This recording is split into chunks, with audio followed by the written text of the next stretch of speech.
Hey, everyone. Oh my gosh.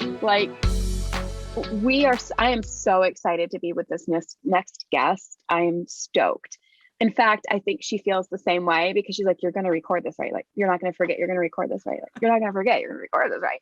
I am so stoked. This beautiful soul, this Mystic Rainn, was brought into my awareness not too long ago. And from the moment I saw your beautiful face and your energy, I was like, she's my best friend. She's gonna be my best friend. She doesn't know it yet, but she's gonna be my best friend. Like, we're gonna be like forever. And I'm really excited about our exchange, our connection, and the energy that we kind of bring in and meld together. It's so good, and it is going to be very powerful for our viewers.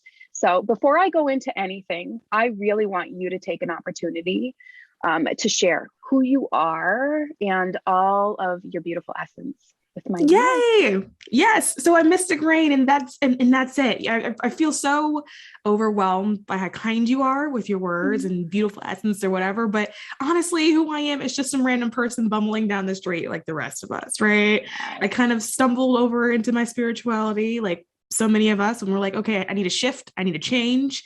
This way of life isn't working for me. I stumbled over here and that works for me, and it resonated, but I'm no different than anyone else. I'm just someone that at some point in time grew enough balls to call myself a psychic publicly. And that's really it. That's so good. That is so good.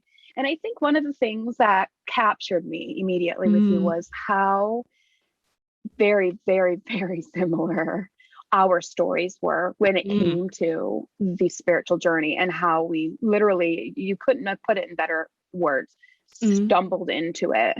And that ride that it really took us on to discovering more about like what we are, like, yes, who we are, but like what we are, and that beautiful, beautiful spirit in a body. And like you said, this journey that everyone else is on, that we are one in having, but very different and unique in experiencing. And that's a lot of what I wanted to talk with you about today. We have been talking on the podcast the last few weeks about personal power and really what it is and how people can cultivate it, how people need to know they already have it, really, that it's there, been there, don't need to work for it, don't need to earn it, don't need to you just show up, you are who you are, and who you are is beautiful. But on a spiritual path and a spiritual journey, we both know there's going to come a time when we're going to have to face some stuff, and through facing it, as we term it healing, we expand exponentially. Yep. So tell me what your resonation is with personal power. What do you deem it to be?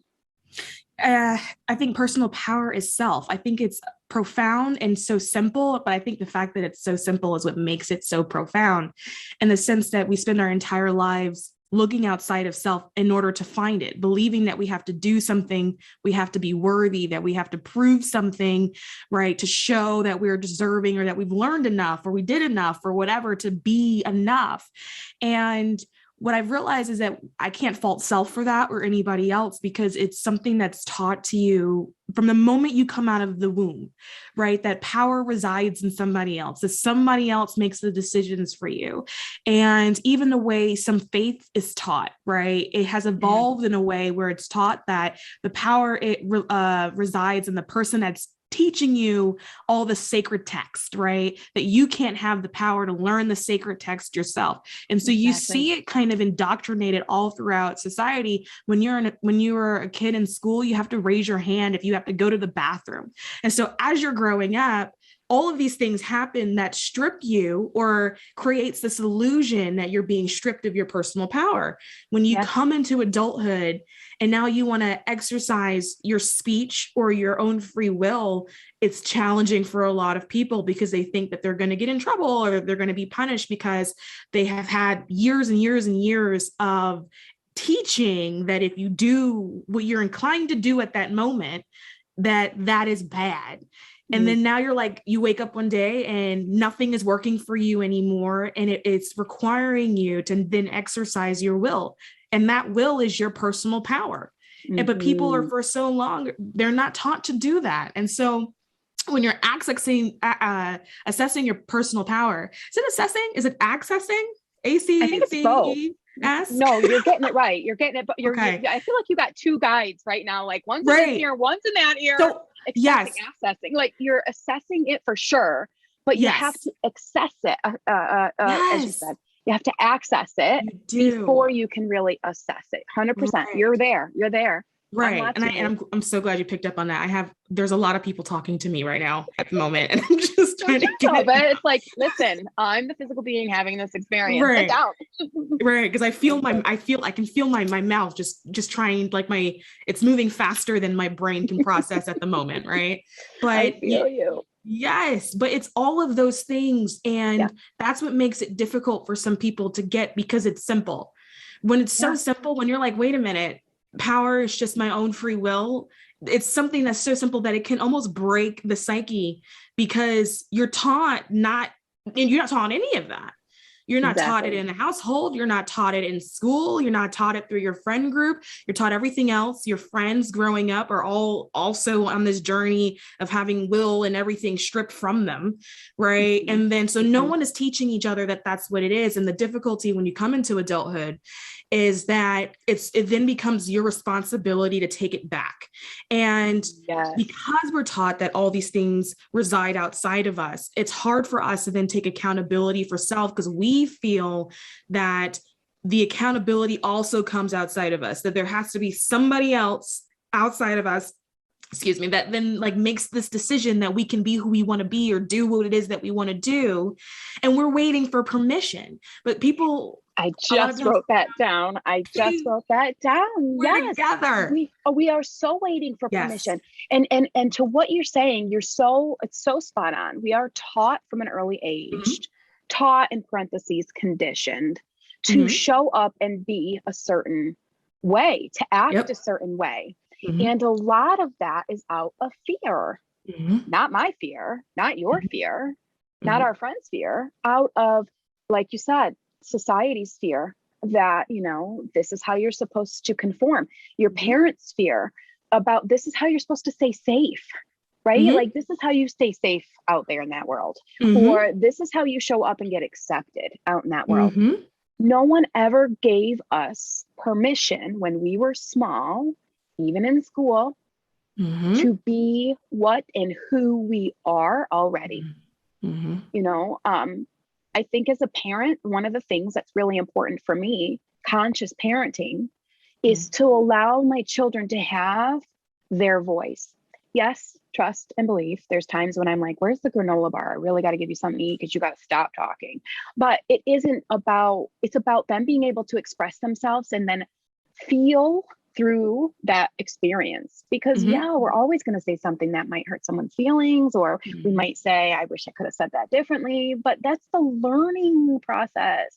I think the thing that sometimes we're robbed of is that learning experience, so that when we get to adulthood and now suddenly you're 18, you're off, the parental checkbook, so to speak, and you're out there. You're supposed to figure it out. You're supposed to have it all, figured out before you leave high school. But then you're supposed to go do the darn thing. We have no idea what that darn thing is. We were never given choices, never given permission. But now all of a sudden, I'm an adult and I'm the authoritarian. Like, what? It's scary. Yeah. I think there's like another layer of like spiritual nuance there too, right? Kids are like untamed balls of pure energy. Right. And they are crazy manifestors, because it's just all energy and it's pure emotion. But the thing is, when it's not controlled or tamed, it can be destructive. Right.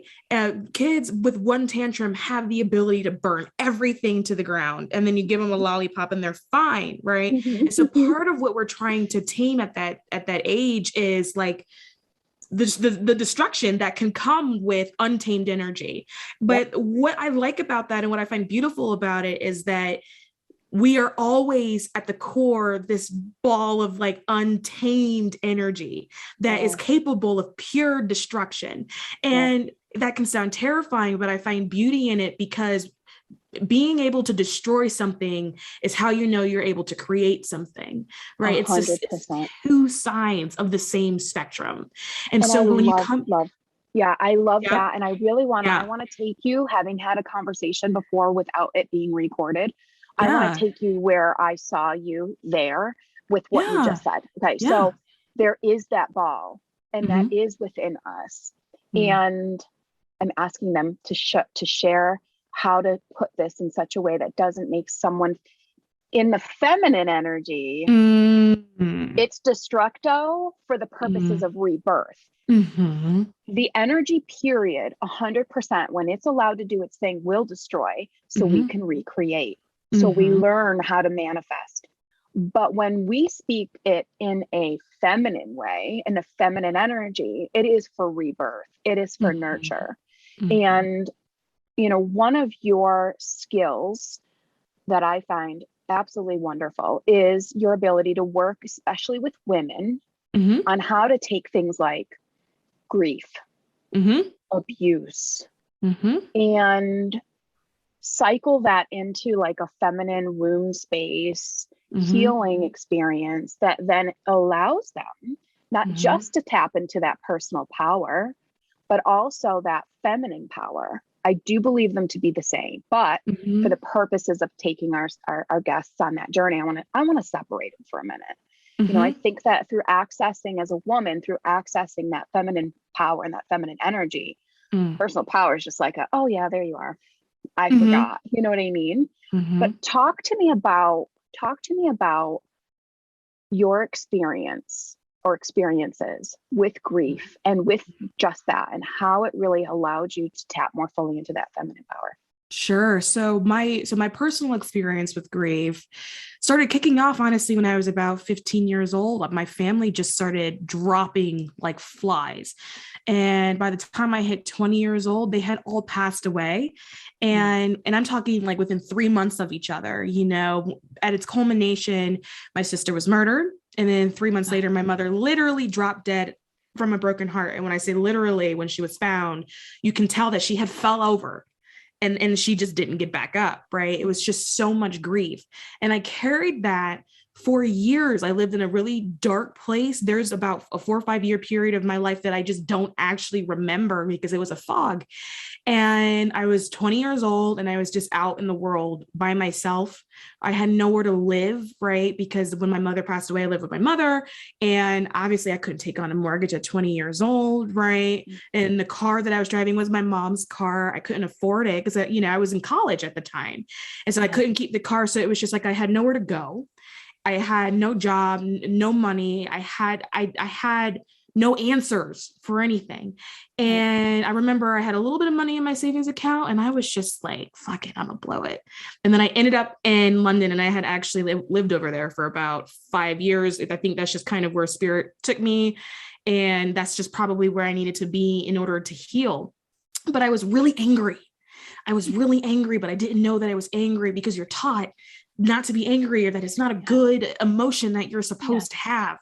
Right. And so I thought I was sad. Right. And then I would go, well, I'm grieving, but I was angry and I was easily triggered. And then one day, and by one day, I want to say it was one day. So if that happened when I was 20, it must have been when I was 27. It took me 7 years to finally give myself permission. And I said, you know what? Fuck it. And I remember all of this weight that I had carried just completely lifted. And it was a combination of fuck it, fuck you, and fuck them. And so, because during that time I was sensitive. So if someone would say something to me that would hurt my feelings, it was a deeper level of hurt to my feelings. And I was holding all this resentment towards people. And then I had this year where, unfortunately for them, it's not my proudest year, but I recognized that I was really needed, where I was cussing everybody out. I was so highly reactive that I was cussing everybody out. If someone said something to me that I didn't think was fair or nice, my response without missing a beat was fuck you. And people were shocked, even my family, because I was always the lover. not the fighter. When they would get into arguments, I was always the peacekeeper. As a kid, I was the peacekeeper. I was like, I remember being 8 going, don't cry. Because a lot of us that are like this, that are empathic, have experienced as kids being 100%. The one calming down the adults, right? I was that person. I still am, right? And so, but I had this moment where it was pure rage, and I was just like, I'm gonna let it out. And I was raging. I was burning everything on fire. I remember setting everything on fire for a year. And my life at that time too fell apart. I had lost everything because, you know, time had passed. So I did have a job, lost my job, had no money. I just was in a really dark place. And then I remember one day just going, well, like, what do I do now? Well, because I had burnt it down. And then because I had destroyed it, I had destroyed this life that didn't work for me. The only thing that was left for me to do was to rebuild it. And so when I rebuilt it, I rebuilt it in a way that I felt like worked for me. And that included like physical foundations, that included money, that included relationships, friendships, how I expected people to talk to me, treat me, how I expected people to show up. And if they weren't going to show up that way, then they just weren't allowed to be around me. I had rules at that point. And I had this, like, in order for me to do this, right? Boundaries. It had to work for me. And I had a conversation with spirit. And my conversation with spirit was like, this is my list. And if I don't get these things, I'm not working with you. You need me down here. And if I don't you get say them, that too? Yes. You say that too? Do you do this? So I'm going to hold my breath until this gets situated because you need me. I'm your mouthpiece. So yes. Oh, I break up with spirit. Me and spirit have broken up several times. I regularly go on hiatus. This may sound controversial, but I have cursed them out quite a few times. Me and spirit have a very genuine relationship that's genuine to me. That's my dog. But I said, you need me. I need you too, but you need me. Of course. And if my needs aren't being met here, this isn't going to work. And they said to me, we always wanted to meet your needs, but you never were listening to us. And then I stopped and I was like, well, what were you trying to do? I'm sorry. Yeah, exactly. Don't hold your breath, guys. Right. Thank God you can't do that. But it's so true. It's so true. And, you know, I love, you're right. In the spiritual community, and maybe even some that are listening, they might be like, ooh, those words. Ooh, that's a hard one. Ooh, that makes a bad taste in my mouth. But listen, you are a spirit having a human experience, spirit in a body. And, you know, there's this beautiful mingling that you just cannot deny. And we can't snob our way through it in an attempt to avoid the hurt, the pain, the anger, right? Like we came here brave as a spirit. We said, not all spirits made the journey, by the way. Not all spirits said, yeah, I'll go down there and do that thing. You know, we came brave enough to try this on and see what it was like for the purposes of our own growth and expansion. And sometimes we're going to screw it up. Sometimes we're going to get it really wrong. And sometimes we are going to have energy present that we cannot figure out or understand how to maneuver and navigate. And that is very much what feels present at that time for you. How is it fair? How is it fair? How is it a thing to have this family that you loved so deeply totally ripped away one by one by one? Like, how is that a thing? How is that a reality? I mean, you turn on the news right now, friends, and we go, how is that a thing? How is that okay? How does that happen? And you know what? On my end, in my own space, it's like, how do other spirits in a body show up like that to do those things? But here's where the feminine energy comes in, because the feminine energy, and I want to refer to she, you know, it just feels so there. But like when she comes through, she's like non-judgment, neutrality. This is part of what you are meant to see and experience for the purposes of making different choices, showing up in different ways, being the counterpart to what you just saw in the world. That is my purpose, is to bring spirit into form, but the spirit that is of love, right, into form, that allows the healing when people come into contact with me. And I know your mission is very similar. When people come into contact with us, our mission is to just be present and have that be enough for them to trigger healing. Yeah. Like that Yeah. sounds like a No, it's whoa, powerful all statement, but it's the energy. truth. Like I want my energy to really harness Mhm. the most amount of pure spirit as possible so that just my presence in a room, which is a Mhm. privilege, Mhm. I love triggers that. I love that. my energy is it's a privilege to be. I tell Oh, my I husband love this all the that. time.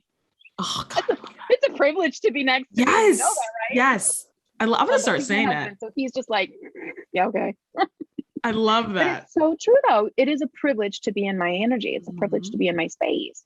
And because it offers you an opportunity to expand, Mhm. own it, right? And Mhm. I've had my healing journey, not much like yours, because I have not had that level of trauma or pain. Mhm. Um, but I honor yours as something that your soul chose to do. Perhaps so mine did not have to. And I honor that and respect that and give you so much love and respect because of it. I think that on our paths, our souls, we show up and we say, I choose this, this, this, this, and this, and others choose this, this, this, this, and this. And you know what? Your soul chose that, so perhaps mine didn't. And I have to give you, I have to say thank you. You know what I mean? And I really think other people really need to show up and see that for themselves as well. Like when they say, oh, it could be so much worse, we don't want to look at it that way. We want to say I'm blessed, and it's because Mhm. they showed up in that strength to experience that I am blessed, and everybody's journey is our own, you know?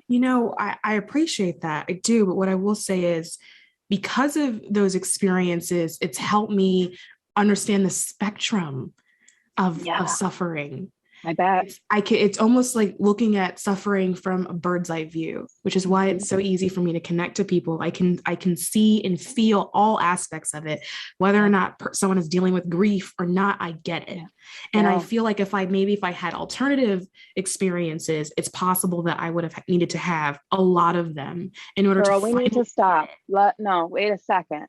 I need Mm, people to realize the level of spiritual maturity that spiritual maturity right there. yeah, That's huge. yeah, Because you're so right. The thing that yeah. I think I connected much deeply with you was the power you harness in your clairsentient. Like your Mm, clair around feeling is huge. You mm-hmm, can't be in your space and not have, six things six times ahead. You know what I mean? Like you're so far mm-hmm, ahead when yeah. someone steps in, and you're so right. You're so right. It is definitely a journey that helped you get to where you are right now. But that's the level of spiritual maturity that a lot of people, I hope people get. I really do, because that's so true. You have to have your experiences, Mm-hmm, but you also have to be brave enough, because you're already capable and worthy. You have to be brave enough to flex your personal power, which is your choice, yeah. which is you giving yourself permission to step Mm-hmm, into the healing mm-hmm, and not judge it. For you, you went mm-hmm. on that rampage, you were burning bridges, probably bridges that weren't okay to come with you to the next phase. You had to do what you had to do. Bridges I didn't want. Exactly, that And too. I remember specifically, someone actually said that to me. I remember she looked me dead in my face. She said, "Don't burn your bridges on your way out." And I remember saying to her, "Honey, you were never worth standing on my bridge." Mm-hmm. And I Mm-hmm. like, I remember not wanting them to Yeah, come yeah, because they were part of yeah, this old life that hurt people yeah. that I knew, and that there's so many friends that were good friends that I had then that are not in my life today, because when I see them, I associate them with a time of my life that was full of pain. And I Mm-hmm. love them and I Yeah. appreciate everything that they had, everything that they taught me, but it was a phase of my life that I needed to shut the door on so I can move on. Yes. Yep. Yeah. 100%. I can Mm-hmm. definitely speak to that, and having had that experience in Mm-hmm. my space as well. Mm-hmm. Um, But in order for us to show up and make the impact that we came here to make and Mm-hmm. stand in that purpose, sometimes those relationships, no matter how much we love, Yeah. we have to let those go. We I have to do. let those go. Um, so the rising of the mother, Mm.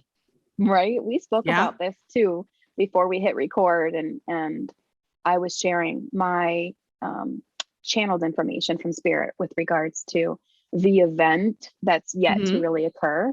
And more than likely, by the time our episode here appears, I think people are really going to start to understand this much. They're going to connect to it and say, oh, yeah, I can totally see that. As we start shifting out of what we thought was an event, which was the COVID and all that, we're going to start really seeing that was just the pregame show.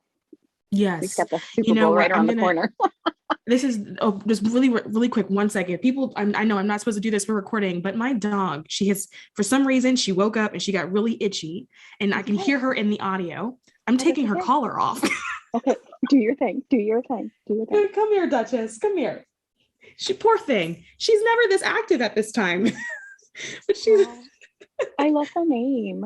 yes, she's a duchess. She's a duchess. Okay, we're good. Her collar is off. I call All her right, duchess cool. because I'm the queen. There was only one throne and she wasn't allowed to sit on it.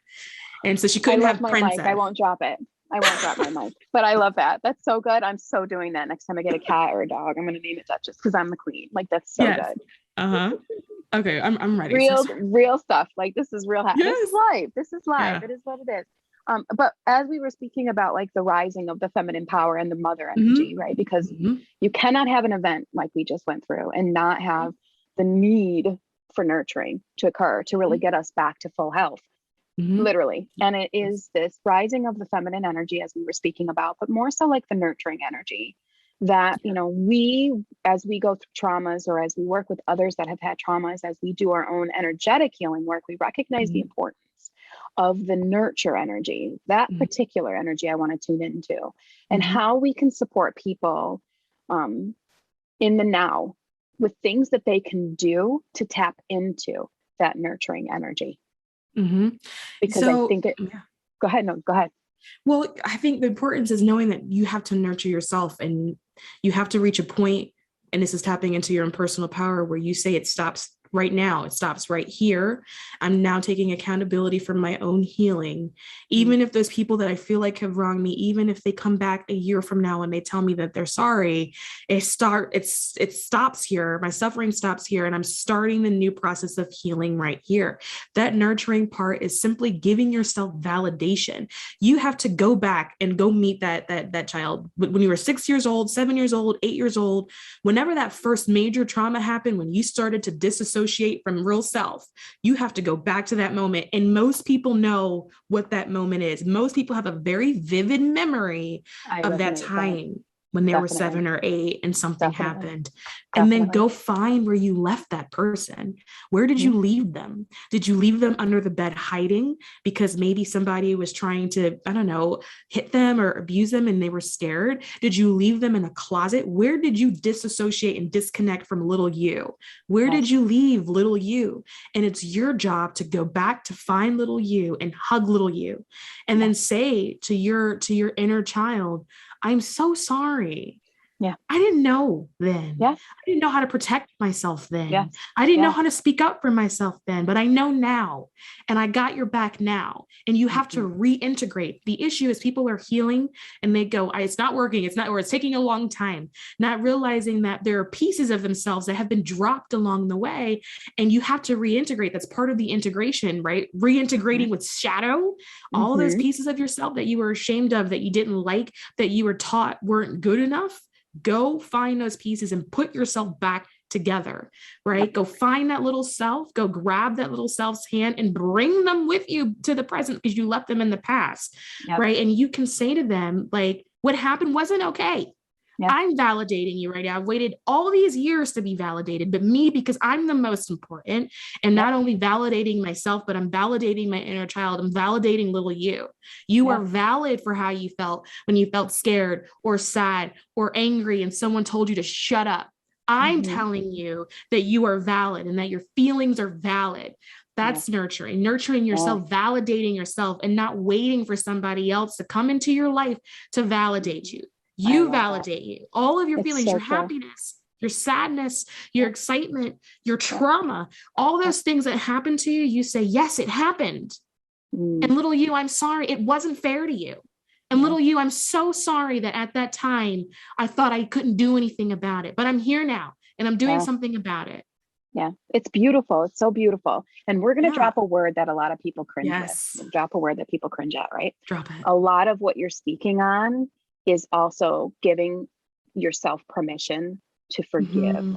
It's yourself. Self-forgiveness. Exactly. Yes. It is self-forgiveness. You know, when we go back and we say, I'm sorry, I couldn't show up for you then. I didn't know. We're righting not a wrong, but more so writing a gap of energy that, once we become more connected, as you say, integrated. I love that word. It's one of my favorite words. Once we embody this new awareness and this inner child, having had a healing experience, we expand our energy. And that forgiveness is something that, people, again, it comes back to, I feel like I need to earn her forgiveness, or I feel like I need to do something to be forgiven, or I'm going to hold on to this thing I think I did wrong for the rest of my life, like a hot coal, and let it burn me because that's just what I'm supposed to do. And you're right. It's those shadow aspects of the martyr that, that's what I'm supposed to do. BS. That's not what you're supposed to do.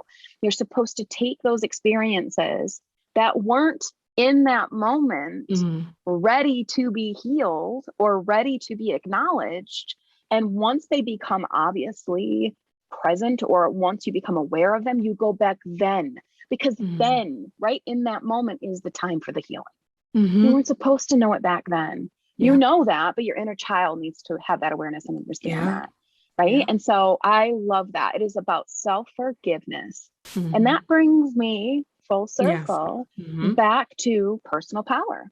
Because as we practice self-forgiveness, as we go inward and we do reflect on those aspects of ourselves, we heal. And as we do, we expand our energy. When we expand our energy, we come into so much more personal power. You can't do that work and not be more confident. You can't do that work and not trust spirit. You cannot do that work and not show up and support yourself at a deeper level. You just can't do it. It's not a thing. It's not a thing.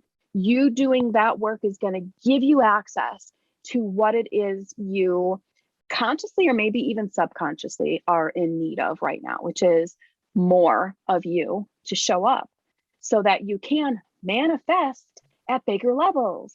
Why can't I manifest that relationship?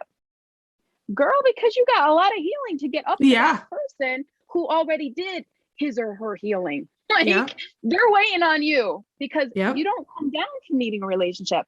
And a relationship comes in to add value, but you've got to go find the value that they then add to. Like, you've got to go and do your work to come into those relationships. How come I can't get that, 6-figure business going? Well, because you got to go look at not just the money story, but your worth connection to that money story. Block.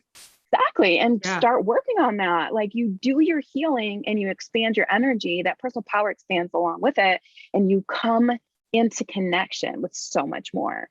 Like, it's a win, win, win, win, win all the way around. But it is a hard thing for some to do. And listen, from the nurturing energy that we just connected to, I get that. But I, as a mentor and as a coach, never want somebody to just stay there. I get you, but I'm not going to let you stay there. That's not what it's about. Right.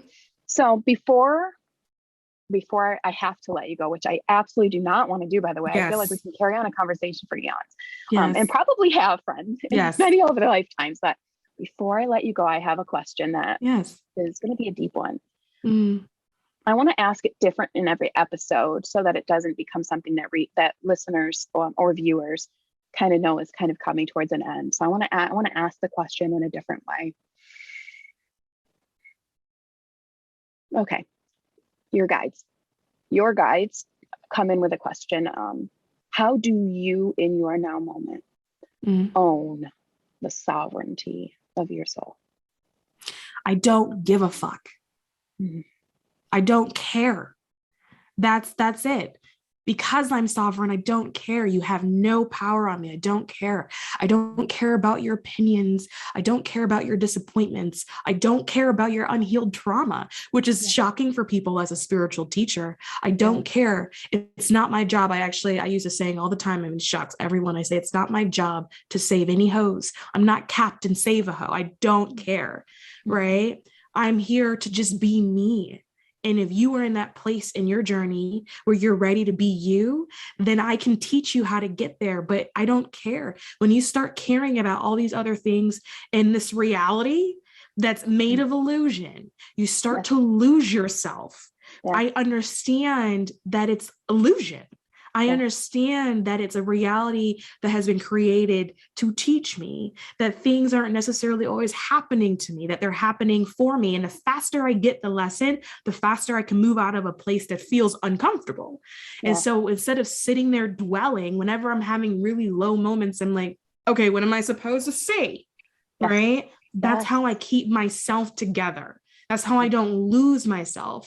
I can respect the sovereignty of my soul because I am you and you are me. We are the same, just looking at each other, right? I am of the cosmos. The cosmos is me. The cosmos is in me, as within, so without. It's all one, right? Yeah. So all of these little things to me are just distractions. People's opinions are just distractions. People's thoughts and their feelings are just distractions. And it's all designed to try to put you outside of yourself, to break you up and create more situations where you have to integrate. When you reintegrate yourself, there's nothing to care about because you remember what you are. Yes, all along, what you've always been. What you have always been, what you always will be. I do have one thought though that I want to leave you in terms of, because I know we're talking about this power thing, and I think this may help people listening maybe how to really sort of get it right. Drop it. Yes, if you identify as a feminine, your power is a birthright. If you identify as a masculine, the way you access power is through integration and through balance of your masculine and feminine energies. And what I like to say to people, think about what the most powerful man in the world that you can think of, right? When you think of most powerful man in the world, doesn't matter who it is, think about that. Think about when you think of a powerful woman, who is that? Powerful men, right, have to be competitive. Something happened. There was a game that was played in order for them to attain power. Something had to be taken. Something had to be conquered. Something had to be taken away from another in order for them to get power. When you think of a powerful woman, the only thing she did was be respected. Power naturally flows to the feminine. People just respect powerful women. She doesn't necessarily have to do anything. But when she walks into a room, people look at her and they go, wow, there's just something about her. I don't know what it is. When powerful masculines walk into a room, a lot of the times what you sense is fear and intimidation because of how they attain the power, right? So if you identify as a feminine, it is your birthright to automatically have it. That's just what it is, right? If you identify with the masculine, in order to attain that power, if you're feeling like you're working so hard, but it's not getting you where you want to go, you have to reintegrate with the feminine. You have to. And fun 100%. Fact, for those of your listeners that like ETs, because I work with galactic collections and stuff like that. A lot of armies are commanded by feminine energies, not necessarily masculine energies, because the feminine energies are really good strategists, right? Everything because that's the birthing energy, right? And then the masculine energy is really good doers, right? It's a really solid like soldier energy, right? And so it's always set in the feminine. And so if you can wrap your head around that when you're doing work on your energy and you're working on your feminine, then just know that that's where it is, instead of maybe thinking that it's masculine, because we're taught that power is inherently a masculine energy or a masculine trait. Yes, 100%. So just a little tidbit I'm going to throw out there. Maybe that'll change someone's life. Yes, for sure. And I think a lot of powerful women credit the work they owned in their own right and in their own ways, in their own space, what they were able to really bring from within themselves out. I think that is a lot of where that's how you come in touch with yourself, by healing, by coming to terms, by accepting what happened and who you were at that time versus who you are now. 100%. And when you embody and balance the masculine and feminine, then that you can bring the masculine energy in to say, okay, how do I then show up in the world and take action in this space? How do I create and, put it out into the world where it's going to make the most impact? And you know what? I'm going to say it, save the most lives, save the most spirits having a human experience right now. More pain, more suffering, more trauma. I love it. Yeah. Girl, I am so grateful for coming into connection with you. and having all of our stars, but boom, boom, ching, line up. Yes, So I know. Good have this exchange, and I know without doubt, I know we'll be chatting again really soon Yes, and doing this once more again. But for now, absolutely. you It's are fun. yes, I'll be here whenever you would like to have me, whenever you want to talk about power. I love it. I love it. So good. My friends are all going to be able to click the link below, right? Is that a YouTube thing? See the link below? I'm not YouTube I still thing. learn the YouTube lingo here. It's the you have to do this. You have to do this. Ready? Put your fingers. Okay. Got it. The description box below. That is where you're going to find all of Mystic Rainn information, because you do not want to leave this space right now without following her on all her platforms and keeping in connection with her, because it's a blessing. So thank you again. Thank you. Thank you for inviting me on. I had such a good time. Yes, awesome. I'll talk to you soon.